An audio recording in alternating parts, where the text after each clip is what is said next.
کوشش کوو چې هغه اعمالو کې د کوم د لاسه چې الله تا سره مینه کوي.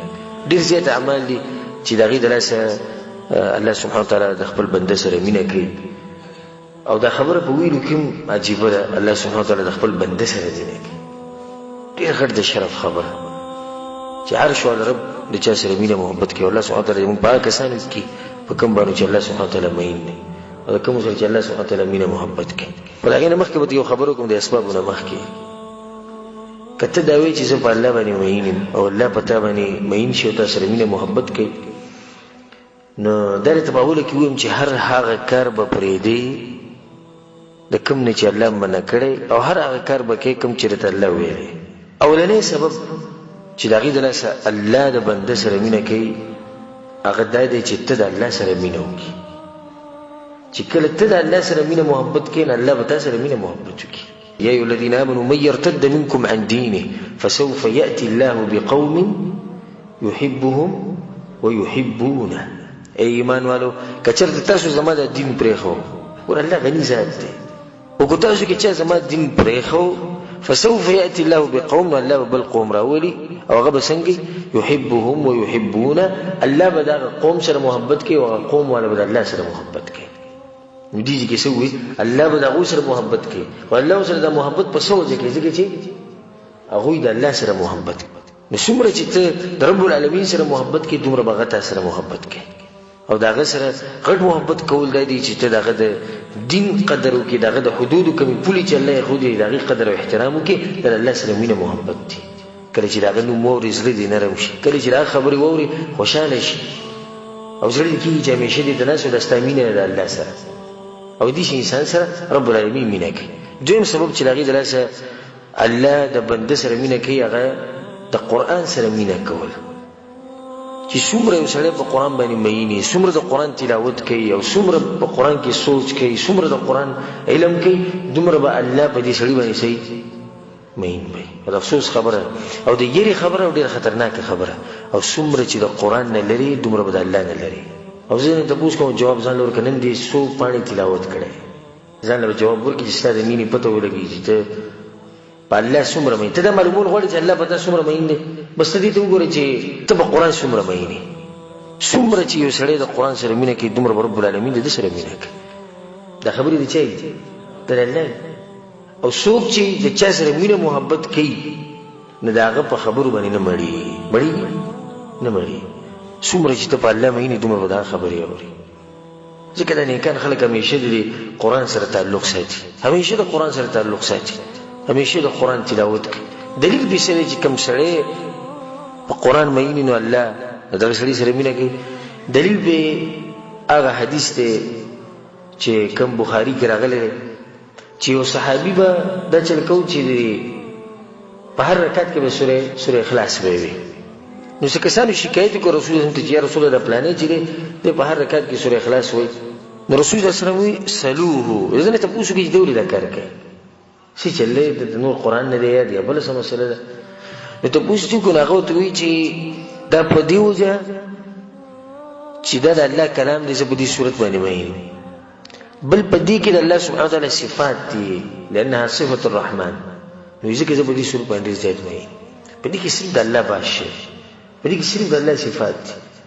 چې کله هغه رسول صلی الله علیه وسلم خبرو وکړه نو رسول صلی الله علیه وسلم هغه ته وایي اخبروه، تاسو لاړ شئ هغه ته ووایي ان الله یحبه. ګوره دا سړی په قرآن باندې مین دی، نو نتیجه سره وته الله هم د دې سړي سره مینه کوي.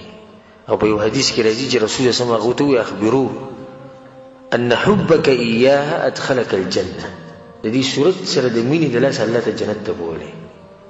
ته چې په دې صورت باندې مین نو الله ته جنت ته بولي. سم خیال چې سړی په ټول قرآن باندې مین او د قرآن د تلاوت په مخه کوي، په مخه یې کوي، او تفسیر یې زده کوي، ترجمه یې زده کوي، او یادی یې زباني.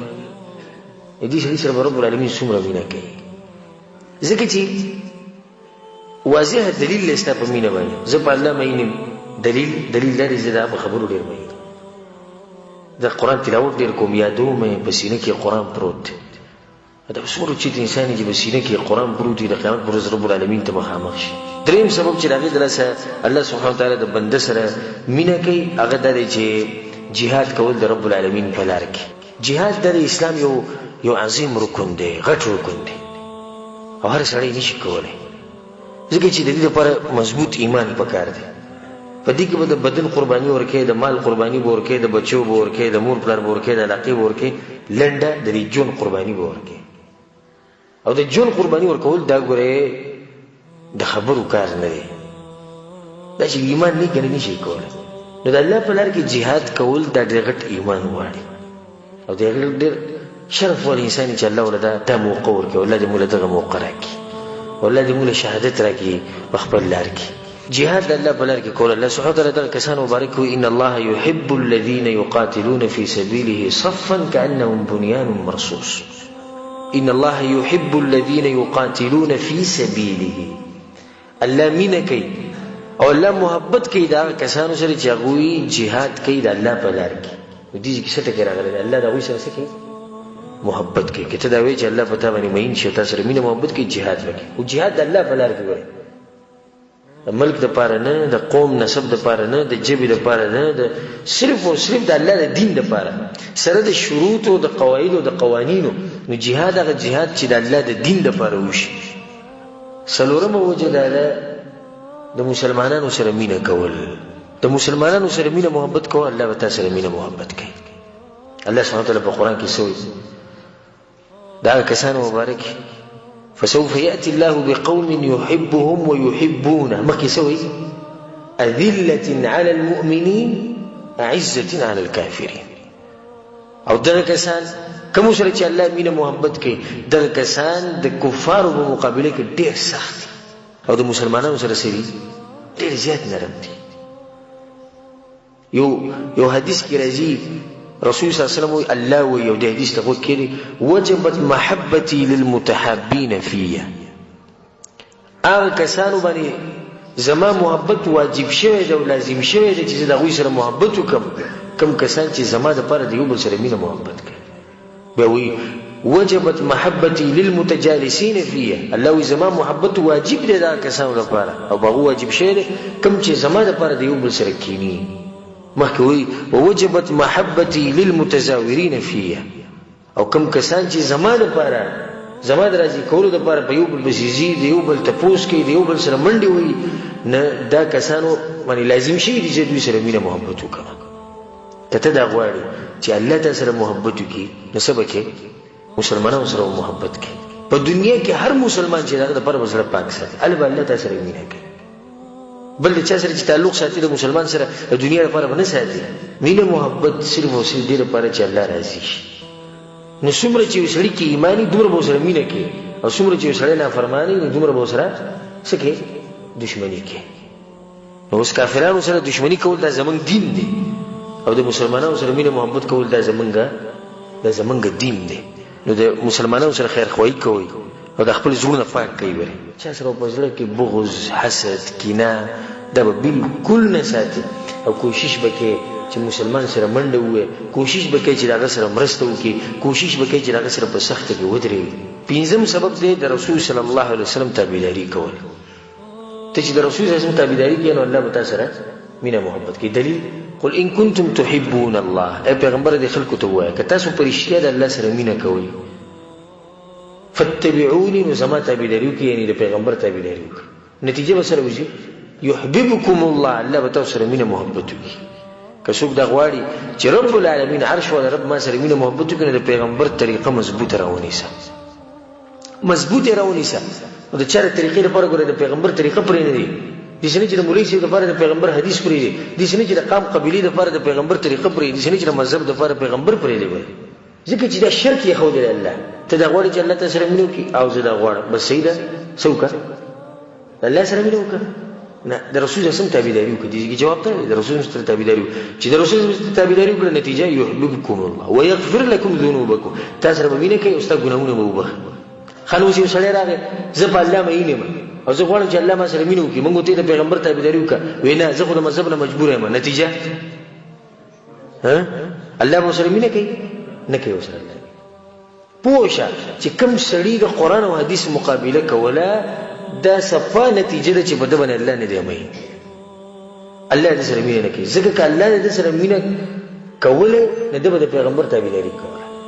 او دی چې پیغمبر تابعداري نه کوي الله د سره مینه نه کوي نو د رسول الله صلی طریقه مضبوطه راونی شي دغه خپل شکل دغه په شکل جوړ کړي خپل لباس دغه په لباس جوړ کړي خپل غم خادي دغه په غم خادي باندې طریقې باندې کوي خپل ټول ژوند د الف نه یا پوری د محمد ابن عبد الله صلی الله علیه وسلم دغه په طریقه باندې کوي او که دغه په طریقه دی نه کو الله تعالی سره مینه نه کوي شپږم سبب چې دغه د لاسه الله د بنده سره مینه کوي هغه د خلکو سره د خلکو خیر خوای کول خلکو سره خېګړه د خلکو سره خېګړه د انسانانو سره خېګړه کدا چې دیو کو نو الله به تاسو سره مینه کوي او خېګړه په هر څه د ژوند په هر خبره کې خېګړه کول احسان کول بل انسان ته الله سبحانه وتعالى په قران کې هو احسنوا احسانو کې دیو بل سره خیر کوي دیو بل سره خېګړه کوي ان الله يحب المحسنين الله احسان ولا خلق کوم سړی چې د انسانانو او د مسلمانانو لپاره خېګړه غواړي دا وایي سره منډه وي دا وایي سره احسان کوي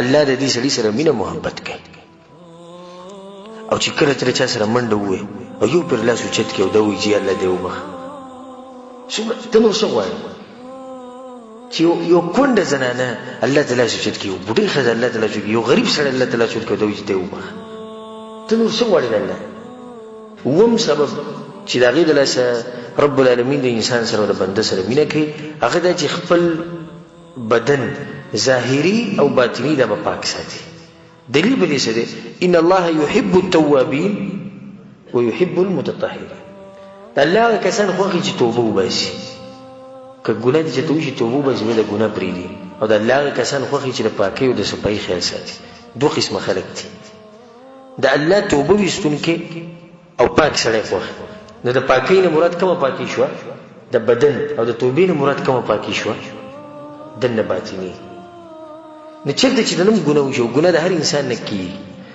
ځکه یو شاعر وایي من ذا الذي ما ساء قط ومن له الحسنى فقط هغه څوک د بلې دنیا کې چې سره ګناه نه ده کړې په دې عامو انسانانو کې څوک دی چې ګناه نه ده کړې ومن له الحسنى فقط هغه څوک د بلې عامو انسانانو کې چې صرف نیکۍ نه کړې وي څوک شته ګناهونه زموږ د ټولو نه کېږي رسول صلی الله علیه وسلم وخير الخطائين التوابون خو خطا کار هغه دی چې د خپل خطایي او د ګناه نه بعد بیا څوک توبه وباسي نوی ژوند شروع کړه نوی ژوند د اوس نه شروع کړه د اوس نه څومره ګناهونه چې دې کړي دي هغه پرېږده ګیرې د خریلې د دې نه توبه وباسه ګیرې د وړکلې د دې نه توبه وباسه مور پلار سره بد کړې د دې نه توبه وباسه ښځې بچو سره ظلم کړې د دې نه توبه وباسه مونځ او اودس کې کمی کړې د دې نه توبه وباسه رب العالمین حقوق په صحیح طریقې سره نه ادا کړي د دې نه توبه وباسه یو نوی ژوند شروع کړه او همیشه الله د توبه وباسي الله هغه سړی خوښي چې ګوره توبې وباسي دویم الله هغه کسان خوښي چې د بدن د صفایي خیال ساتي د هغې نه بعد چې کوم سبب دی چې د هغې د لاسه الله سبحانه وتعالی په انسان باندې مین شي هغه دا چې د خلکو نه ځان بې رغبته کول د خلکو نه ځان بې رغبته کولو څه مطلب یعنې د خلکو سره غم خادي نه کول د انسانانو د پیسو نه ځان بیزاره کول د تمې د انسانانو نه مه وساته چې دی به ما سره منډه وي دی به ما سره مرسته وکړي بلکې خپله تمه صرف د چا نه ساته د الله او کله چې د الله نه صرف تمه ساتله نو الله سبحانه وتعالی به په تا مهین او تا سره مینه محبت کوي نن سبا ډېر خلک ګورې د انسانانو سره امیدونه تړلی شوي دي خیال هم دی خبرې انسانانو سره امیدونه پلاني سره پیسه ډېره د ده نه تمه ساتي د پلاني تکړه دی زورور دی بدن نه ده نه تمه ساتي د پلاني د هېچا نه دا تمې مه ساته چې رب العالمین د سره یي که نه هغه ستا دپاره پوره دی او تقوا په زړه کې راوستی د دې سره الله دغه انسان سره مینه کوي یو حدیث کې راځي او ډېر عجیبه حدیث دی ان الله يحب العبد التقي الغني الخفي د الله درې قسمه بندګان خوښ التقي تقوادار پرهیزګار الغني چې له خلکو نه بېزاره امید یې صرف د چا نه رب العالمین د هغه سره رابطې الخفي پټ د پټ مطلب څه دی خپل عبادتونه صرف او صرف د چا لپاره کوي د الله لپاره نو په دې یو حدیث کې درې اسباب راوي تقوا د خلکو نه بېزاره کېدل اخلاص دا درې اسباب په دې حدیث کې دي د هغې نه بعد چې کوم سبب دی چې د هغې د راسه الله د بنده سره مینه کوي هغه دی د خلکو سره ښکلي اخلاق استعمالول رسول صلی الله علیه وسلم نه چا تپوس وکړو سئل النبي صلی الله علیه وسلم عن احب عباد الله الى الله یا رسول الله د الله په دې خپلو بندګانو کې کوم بندګان ډېر خوښ دي جواب د رسول صلی الله علیه وسلم دا احسنهم خلقا طبراني کې دا حدیث دی وایي د چا چې اخلاق ډېر ښکلي دي او مزدار دي الله دغه سړي سره ډېره مینه کوي د خلکو سره اخلاق خساته. نفلي منځونه ډېر کول. حدیث کې راځي، بخاري کې دا حدیث دی، رسول صلی الله علیه وسلم وی الله وی وما يزال عبدي يتقرب الي بالنوافل حتى احبه، او زما بندلېږي ما ته رانږدې کېږي په نفلي منځونو باندې، زه بیا د دغه سړي سره محبت کوم، حتى احبه، دا سړی به زما خوښي. کوم سړی چې نفلي منځونه ډېر کوي، خو دا ګورې د هغه سړي دپاره چې لکه د فرضو خیال یې ساتلی او بیا دوی مرحلې ته تللی. الله سبحانه وتعالی دې د موږ سره محبت وکړي، او الله سبحانه وتعالی دې موږ په هغه انسانانو کې د کومو سره چې الله محبت کوي، د کومو سره چې د الله مینه